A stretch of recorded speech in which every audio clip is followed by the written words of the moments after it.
Acro Critique video number 7. This time I'm critiquing myself. This is a flight of my own in my extra from last week in Coolidge, Arizona. You know, this time of year it's tough in Oregon. We have fog, we've got drizzle, we've got clouds. We don't have a lot of sunshine. From about October until about April every year, it's just tough to find a flying day at all. So this year I decided to leave my airplane in the south and go visit it and do some practice. It's working out really well. I was in Louisiana one week and then Arizona the next week, and I'm going to go back down to Arizona next week, in fact. So it's working out great. We're going to watch me fly this. I do have 2 cameras, which is nice because you can see what I'm looking at with the head camera, and you can also see what my hands and my feet are doing using the cockpit camera. Really helpful for analysis. This is how I prefer to analyze my flights. And I'm just going to go through. You'll see some mistakes. That's okay. I'm making mistakes like everybody else. You're going to see some things I think are good technique. I want to call out because sometimes I tell people what I think they should do when I do a critique video, and this is better in a way to show them than my words that I use. This will actually give you an illustration. So let's go ahead and start this off here. First thing, of course, we have the wags. I normally hold the wags a bit longer, but this is basically what I do when I wag. Notice the stick is moving very quickly. It's important that we have a high rate of roll at all times. Okay, Rob's telling me to go. So the first thing we're going to have is a pull to vertical and an outside snap. The snap itself is pretty good. A little positive after. And the only thing I don't like there is I'm short after, and probably the better solution, 2 solutions possible. One is to snap at a higher airspeed.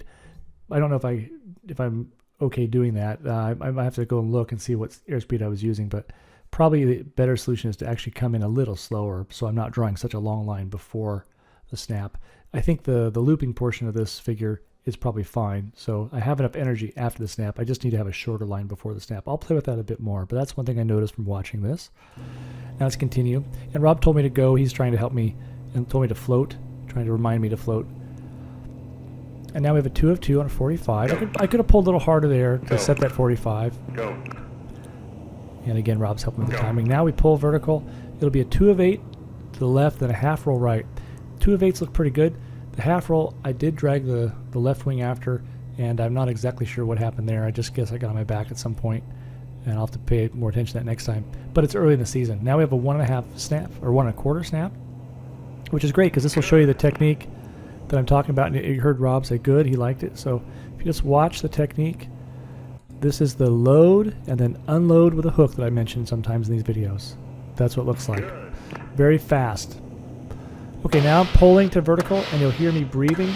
That breathing technique is meant to help me both strain while also delivering oxygen to my body so I'm not passing out from lack of oxygen.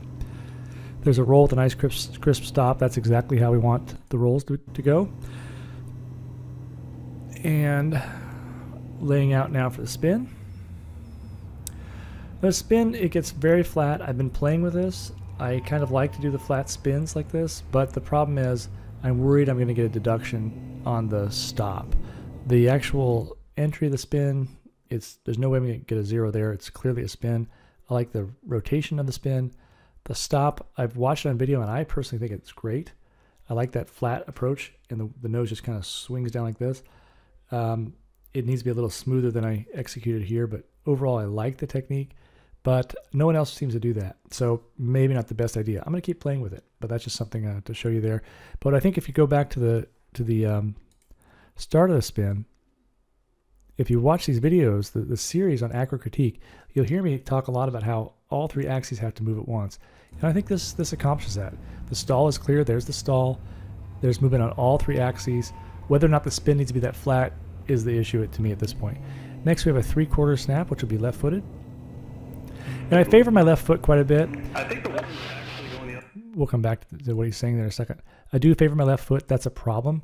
I spent a good chunk of the week working on right-footed snaps, but for this video, I just decided to go with one-handed snaps with my left foot because that's what I've kind of done the most of. And, you know, I just wanted to have a video and a flight for Rob that didn't look terrible. So you go back to your old habits at some point.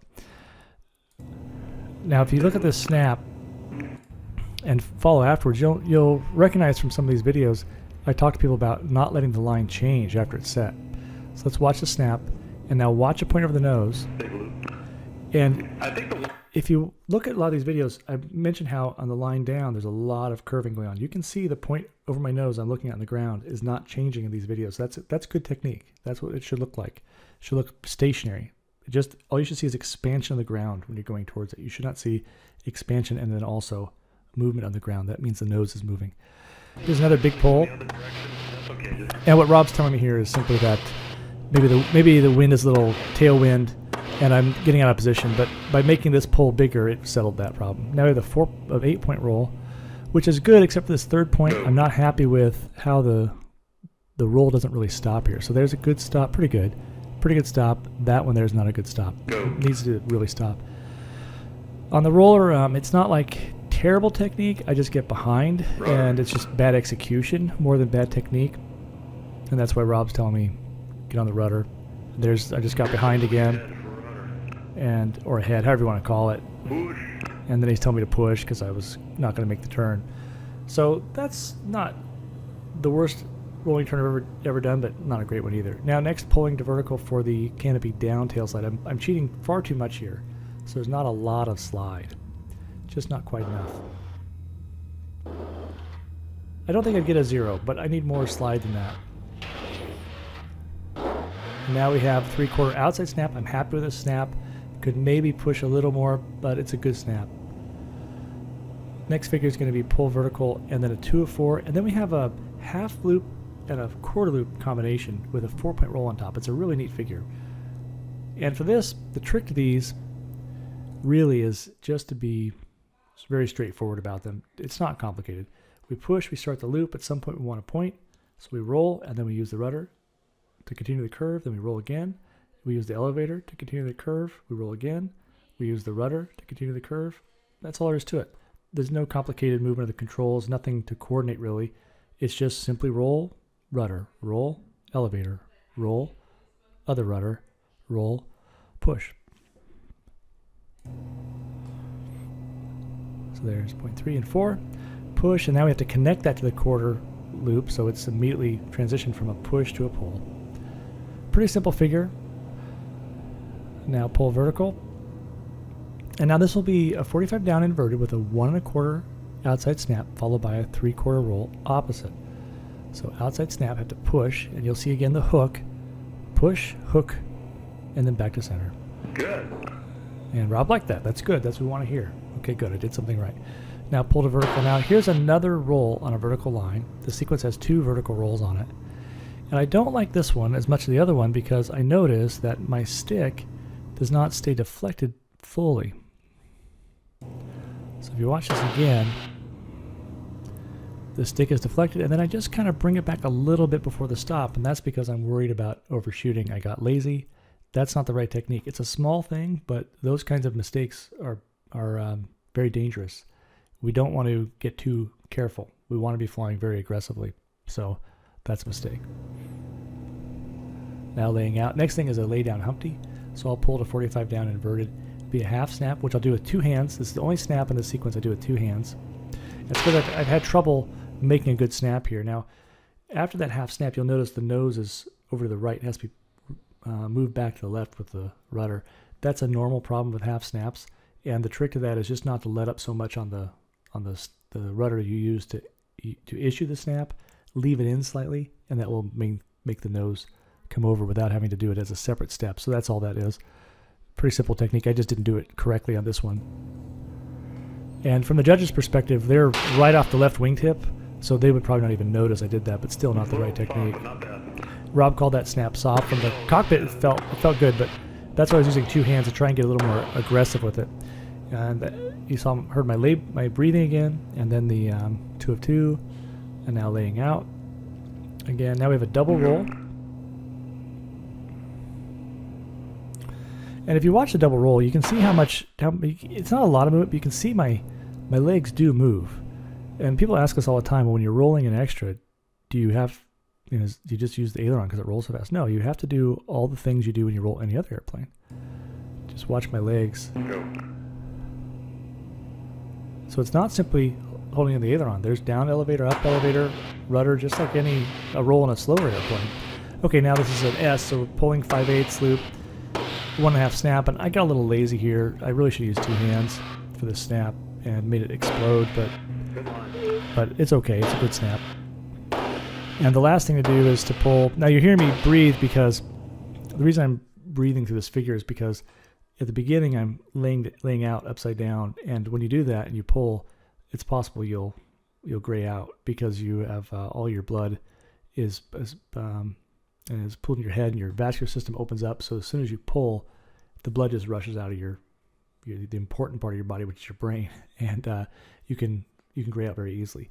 So I'm used to just beginning that breathing pattern well before I actually feel like I'm going to gray out. It's not done as I'm graying out. It's done before that. So you'll hear me do it sometimes where you might think, well, is that really necessary? And I actually breathe in a way that I can hear it. I know it makes an annoying noise in the microphone for you, but for me, what I'm doing is I'm trying to do the same kind of breathing that will overcome the squelch of the microphone, so I hear it, so I know that I'm doing the breathing that I should be doing. If you do gray out and you begin to lose consciousness, you'll lose your vision first, then you actually lose your hearing. But you have your hearing for quite a while before you lose consciousness. So that noise to me is just useful, so I know that I'm doing the breathing I'm supposed to do.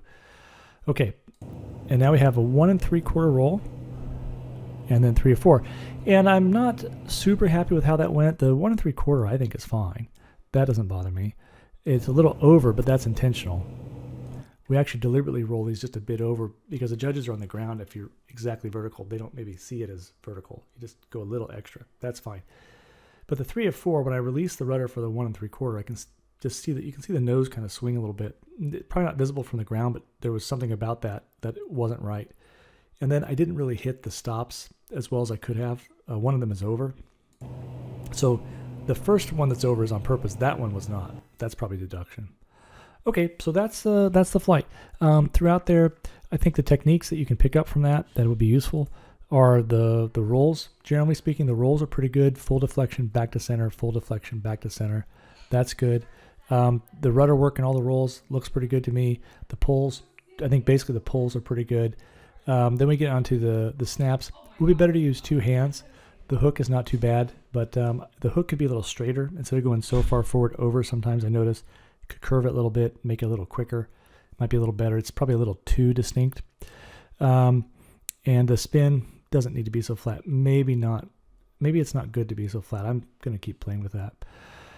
Great. Well, I hope that's helpful, and maybe it'll give you some ideas about your own flying. Please give me comments. Come back to me with any questions you may have, and thanks for stopping by and watching the video.